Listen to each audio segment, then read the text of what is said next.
License to Kill is the 16th Bond film and Timothy Dalton's second Bond film, and I love James Bond. I always have, and I can find enjoyment in just about every Bond film, but this one I tend to enjoy a little bit less.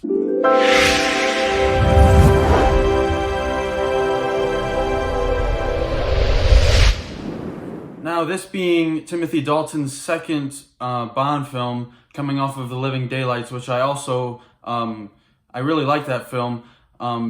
With his two films, they kind of went in a different direction in terms of tone. So after Roger Moore's run as Bond, which was a little bit more campy and comedic, they went really dark with these two Dalton films, specifically The Living License to Kill. And Dalton's films almost serve as a precursor to what we would get 20 years later in Daniel Craig with the dark take we got on James Bond with his performance in his movies so far.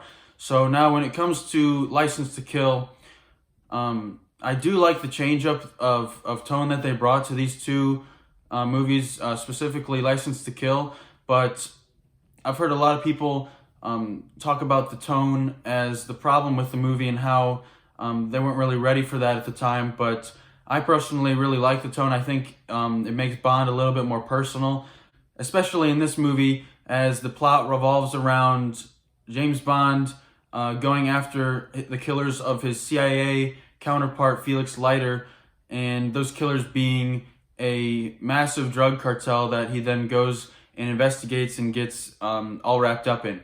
But yeah, like I said, the tone, I like it. At points, I think they could have gone a little bit further because, and this is not a spoiler, as I've said, James Bond's friend Felix Leiter does die, and while about 20 minutes after that, 20 to 30 minutes after that, it's really, you really see how Bond takes that in and deals with that, but after that it just becomes kind of another Bond adventure, which I do like.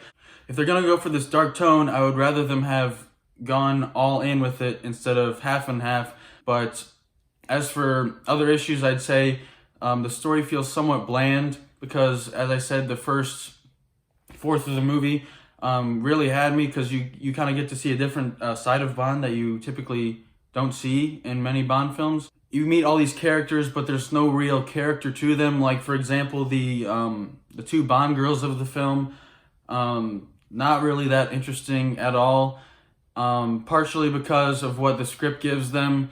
They're kind of 2D characters that don't really have any purpose in the story, but also their performances aren't exactly fantastic. They're passable, but compared to other Bond girls we've seen in other movies prior to this movie and after this movie, I think that they could have gone deeper into this, deeper into the relationships between Bond and some of these characters, because at a certain point in the film, Bond is questioned as to why he's not very emotional, and someone mentions the fact that he lost his wife, and I think they could have gone into that when he's getting in these relationships with these girls and kind of how he feels through that. But again, that kind of ties back to the issue I already mentioned, so I'm not going to beat a dead horse in that. In terms of other performances, Timothy Dalton, I think for what they were going for, does a very nice job. He definitely gives off the gritty, darker vibe when compared to Roger Moore. But I just think that the script and the story didn't really allow him to go as far as he should have or could have.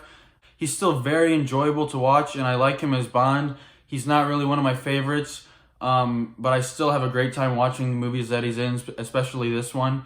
I just don't think that they gave him very much to work with in particular, so because of that, I don't find anything like overly spectacular about his performance, but I can definitely get what he's going for comes across very nicely.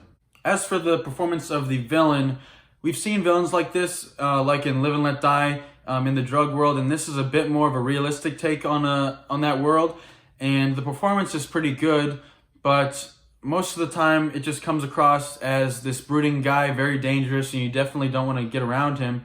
But it all goes back to the script, and I think they could have definitely dug deeper into the relationship between Bond and this drug kingpin, because this villain had Bond's friend and Bond's friend's newly married wife killed, and that clearly set Bond off, and they could have explored a intense revenge story and in character for Bond. And also, there's a lot of missed opportunities in this movie, and it just kind of, it sucks.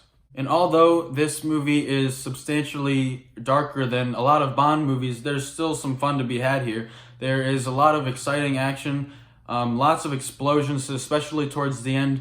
The last 30 minutes or so I really enjoyed. There's a tanker chase that I found very exciting and very well filmed. But there's a lot of talking, a lot of espionage in this movie that I thought was maybe a nice turnaround from the more campy Roger Moore films. But a lot of it just, again, like I said, just comes off as a little bland.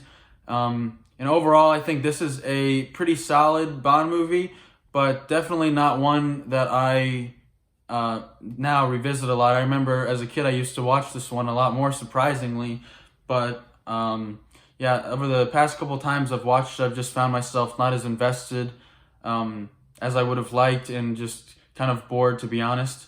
And I think it's kind of disappointing when you watch this movie and you see all the missed opportunities that were had, especially when you go to look at Daniel Craig's Bond movies, and those are just about as dark as this, and they found ways to really explore that darker tone a lot better. And overall, that's what makes this movie a little bit disappointing to me.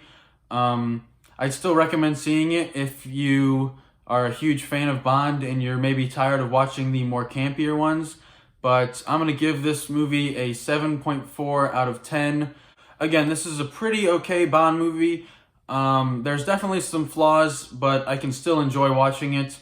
There's definitely better Bond movies out there, but the Dalton films are a little bit different than most of them, just because there's two of them and they're so different from what came before and what came right after. So I think they're kind of interesting. If you like this, make sure to like and subscribe for more, and I'll see you guys in the next one.